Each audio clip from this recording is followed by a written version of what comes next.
Hello friends, ನಮ್ಮ kitchen ಚಾನಲಲ್ಲಿ ಇವತ್ತು ಒಂದು ಮಟನ್ ಸಾಂಬಾರು ಯಾವ ರೀತಿ ಮಾಡ್ಬೋದು ಅಂತ ನೋಡೋಣ. ಈಸಿ ಮೆಥಡಲ್ಲೇ ಮಟನ್ ಸಾಂಬಾರು ಮಾಡೋದನ್ನು ತೋರಿಸಿದ್ದೇನೆ. ಮಿಕ್ಸಿ ಜಾರಿಗೆ ಒಂದು ಟೊಮೆಟೊ ಹಣ್ಣು, ಅರ್ಧ ಹೋಳು ತೆಂಗಿನಕಾಯಿ, ಸ್ವಲ್ಪ ಪುದೀನ ಸೊಪ್ಪು, ಮತ್ತೊಂದು ಅರ್ಧ ಕಟ್ಟಷ್ಟು ಕೊತ್ತಂಬರಿ ಸೊಪ್ಪನ್ನು ಕೂಡ ಇಲ್ಲಿ ಹಾಕ್ಕೊಳ್ಳೋಣ. ಜೊತೆಗೆ ಒಂದು ಅರ್ಧ ಈರುಳ್ಳಿ,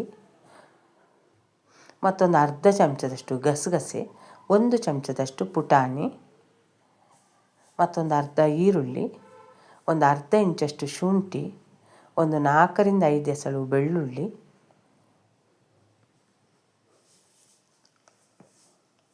ಮತ್ತು 1 ಚಮಚದಷ್ಟು ಬಡೆಸೊಪ್ಪು, 1 ಚಕ್ಕೆ, 2 ಏಲಕ್ಕಿ, 4 ಲವಂಗ. ಇದನ್ನು ನೀರು ಹಾಕಿ ನೈಸಾಗಿ ರುಬ್ಕೋಬೇಕು ಫ್ರೆಂಡ್ಸ್. ನಮ್ಮ ಕಿಚನ್ ಚಾನಲನ್ನು ಯಾರಾದರೂ ಹೊಸಬರು ನೋಡಿದರೆ ಈ ಚಾನಲನ್ನು ಸಬ್ಸ್ಕ್ರೈಬ್ ಮಾಡ್ಕೊಳ್ಳಿ. ಬೆಲ್ಲೈಕನ್ ಆಲ್ ಸೆಟ್ ಮಾಡಿದರೆ ನಾನು ಮಾಡೋ ವಿಡಿಯೋ ನಿಮಗೆ ನೋಟಿಫಿಕೇಷನಲ್ಲಿ ಬಂದುಬಿಡುತ್ತೆ ಫ್ರೆಂಡ್ಸ್. ಇಲ್ಲಿ ಒಂದು ಕುಕ್ಕರ್ ತಗೊಂಡು ಅದಕ್ಕೆ 3 ಚಮಚದಷ್ಟು ಎಣ್ಣೆ ಹಾಕ್ಕೊಂಡಿದ್ದೇನೆ. ಎಣ್ಣೆಗೆ ಒಂದು ಈರುಳ್ಳಿ ಹಾಕ್ಕೊಂಡು ಈರುಳ್ಳಿಯನ್ನು ಎಣ್ಣೆಯಲ್ಲಿ ಚೆನ್ನಾಗಿ ಫ್ರೈ ಮಾಡ್ಕೋಬೇಕು. ಈರುಳ್ಳಿಯನ್ನು ನಾವು ಸಾರಿಗೂ ರುಬ್ಬೇಕಂದ್ರೂ ಹಾಕಿರುವುದರಿಂದ ಇಲ್ಲಿ ಒಂದೇ ಈರುಳ್ಳಿಯನ್ನು ಹಾಕ್ಕೊಂಡಿದ್ದೇನೆ. ಈಗ ಇದನ್ನು ಸಲ ಎಣ್ಣೆಯಲ್ಲಿ ಚೆನ್ನಾಗಿ ಫ್ರೈ ಮಾಡ್ಕೋಬೇಕು. ಸಾಮಾನ್ಯವಾಗಿ ಈ ಮಟನ್ ಸಾಂಬಾರು ರಾಗಿ ಮುದ್ದೆ ಜೊತೆ, ಅನ್ನದ ಜೊತೆ, ಚಪಾತಿ, ಪರೋಟ ಜೊತೆ ತುಂಬ ರುಚಿಯಾಗಿರುತ್ತೆ ಫ್ರೆಂಡ್ಸ್. ಈ ವಿಧಾನದಲ್ಲಿ ನೀವು ಮಟನ್ ಸಾಂಬಾರು ಮಾಡಿ ಯಾವ ರೀತಿ ಬಂತು ಅಂತ ನನಗೆ ಕಮೆಂಟ್ ಸೆಕ್ಷನಲ್ಲಿ ತಿಳಿಸಿ ಫ್ರೆಂಡ್ಸ್. ಈಗ ಈರುಳ್ಳಿ ಫ್ರೈ ಆಗಿದೆ ಫ್ರೆಂಡ್ಸ್. ನಾನೀಗ ರುಬ್ಬಿರುವಂಥ ಕೊತ್ತಂಬರಿ ಸೊಪ್ಪು, ಪುದೀನ ಸೊಪ್ಪು ಹಾಕಿರುವಂಥ ಮಸಾಲ ಪೇಸ್ಟನ್ನು ಇಲ್ಲಿ ಹಾಕ್ಕೊತಿದ್ದೇನೆ. ಈಗ ಇದನ್ನೊಂದು ಸಲ ಚೆನ್ನಾಗಿ ಫ್ರೈ ಮಾಡ್ಕೊಳ್ಳೋಣ.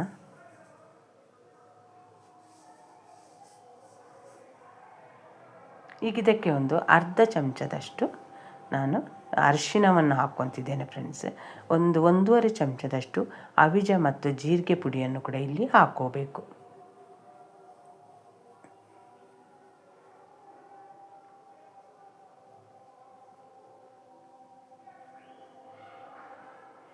ಅದರ ಜೊತೆಗೇ ಖಾರಕ್ಕೆ ನೋಡಿಕೊಂಡು ನೀವಿಲ್ಲಿ ಅಚ್ಕಾರದ ಪುಡಿಯನ್ನು ಸೇರಿಸ್ಕೊರಿ. ಇಲ್ಲಿ ಒಂದು 6ರಿಂದ 7 ಟೇಬಲ್ ಸ್ಪೂನಷ್ಟು ಅಚ್ಕಾರದ ಪುಡಿಯನ್ನು ನಾನು ಸೇರಿಸ್ಕೊತಿದ್ದೇನೆ. ಜೊತೆಗೆ ಒಂದು ಅರ್ಧ ಚಮಚದಷ್ಟು ಪೆಪ್ಪರ್ ಪುಡಿಯನ್ನು ಹಾಕ್ಕೊಂಡು ಈ ಮಸಾಲವನ್ನು ಚೆನ್ನಾಗಿ ಗ್ಯಾಸನ್ನು ಮೀಡಿಯಮ್ ಉರಿಯಲ್ಲಿಟ್ಟು ಫ್ರೈ ಮಾಡ್ಕೋಬೇಕು. ಯಾಕಂದರೆ ನಾವಿಲ್ಲಿ ಕೊತ್ತಂಬರಿ ಸೊಪ್ಪು, ಪುದೀನ ಎಲ್ಲವನ್ನು ಹಸಿಯಾಗಿ ಹಾಕಿರುವುದರಿಂದ ಇದನ್ನೆಲ್ಲ ಒಂದು ಸಲ ಎಣ್ಣೆಯಲ್ಲಿ ಫ್ರೈ ಮಾಡ್ಕೋಬೇಕು ಫ್ರೆಂಡ್ಸ್. ಈಗ ಮಿಕ್ಸಿ ಜಾರ್ ತೊಳೆದಿರುವಂಥ ನೀರನ್ನು ಕೂಡ ಇದಕ್ಕೀಗ ಹಾಕ್ಕೊತಿದ್ದೇನೆ. ಇದೊಂದು 3ರಿಂದ 5 ನಿಮಿಷ ನಾನು ಈ ಮಸಾಲವನ್ನು ಎಣ್ಣೆಯಲ್ಲಿ ಫ್ರೈ ಮಾಡ್ಕೊಂಡಿದ್ದೇನೆ ಫ್ರೆಂಡ್ಸ್. ಈಗ ಇದನ್ನು ಎಲ್ಲವನ್ನು ಚೆನ್ನಾಗಿ ಮಿಕ್ಸ್ ಮಾಡ್ಕೋಬೇಕು.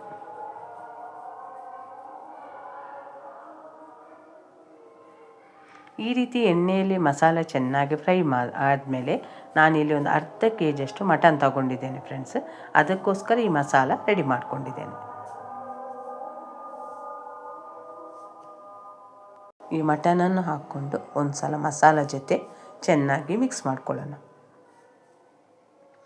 ಈ ಮಸಾಲ ಜೊತೆ ಮಟನನ್ನು ಚೆನ್ನಾಗಿ ಮಿಕ್ಸ್ ಮಾಡ್ಕೊಂಡ್ಮೇಲೆ ಇದಕ್ಕೆ ನಾನು ಈಗ ರುಚಿಗೆ ನೋಡಿಕೊಂಡು ಬೇಕಾದಷ್ಟೇ ಉಪ್ಪನ್ನು ಕೂಡ ಇಲ್ಲಿ ಹಾಕ್ಕೋಬೇಕು ಫ್ರೆಂಡ್ಸ್. ಉಪ್ಪು ಕಡಿಮೆ ಆದರೆ ಕೊನೆಯಲ್ಲಿ ಬೇಕಂದರೂ ಸೇರಿಸ್ಕೋಬೋದು. ಅದಕ್ಕೋಸ್ಕರ ಉಪ್ಪನ್ನು ನೋಡಿಕೊಂಡೇ ಹಾಕ್ಕೋಬೇಕು.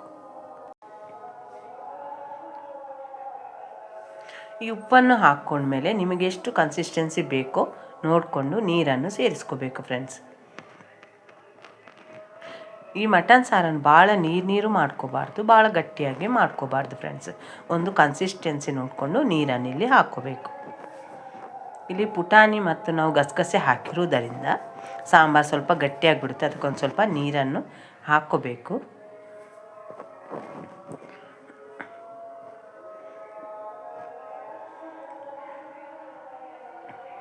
ಅದಕ್ಕೆ ನಾನು ಸಾಂಬಾರನ್ನು ರೆಡಿ ಮಾಡ್ಕೊಂಡಿದ್ದೇನೆ ಫ್ರೆಂಡ್ಸ್. ಈಗ ಇದಕ್ಕೆ ಒಂದು ಅರ್ಧ ಚಮಚದಷ್ಟು ಗರಂ ಮಸಾಲ ಪುಡಿ ಹಾಕ್ಕೊಂಡು ಒಂದು 5ರಿಂದ 6 ಸೀಟಿ ಇದನ್ನು ಕೂಗಿಸ್ಕೊಳ್ಳೋಣ.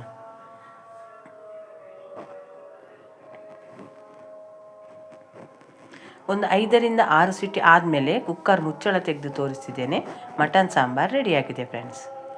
ನಾನು ಮಾಡೋ ವಿಡಿಯೋ ಏನಾದರೂ ನಿಮ್ಗೆ ಇಷ್ಟ ಆದರೆ ಆದಷ್ಟು ಲೈಕ್ ಮಾಡಿ, ಶೇರ್ ಮಾಡಿ, ನಮ್ಮ ಚಾನಲನ್ನು ಸಪೋರ್ಟ್ ಮಾಡಿ ಫ್ರೆಂಡ್ಸ್.